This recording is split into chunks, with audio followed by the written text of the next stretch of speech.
Hello guys, welcome to my channel. Today we are going to see how to fix the disk is write protected. Let's fix it guys. Just need to close stuff here and go to search menu and type cmd. Right click on the command prompt and select run as administrator and select yes. Now you just need to check my video description for this command used in my video. Copy and paste it one by one.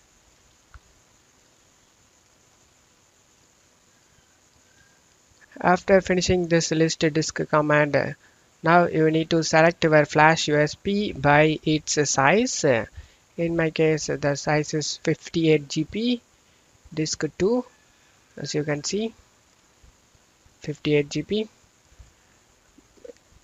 The number I have disk 2. You just need to type in disk in X. You just need to change it by your number. In my case, the number is 2. After changing it, just copy and paste this command and press enter.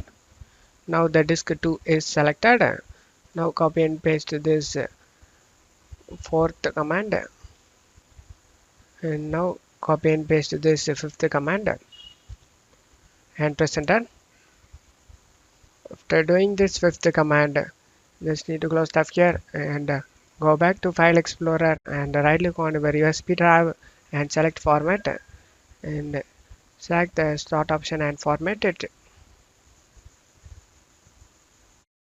Now the format complete without having any problem. And that's it for today's video guys. Give me a like and subscribe. Thank you.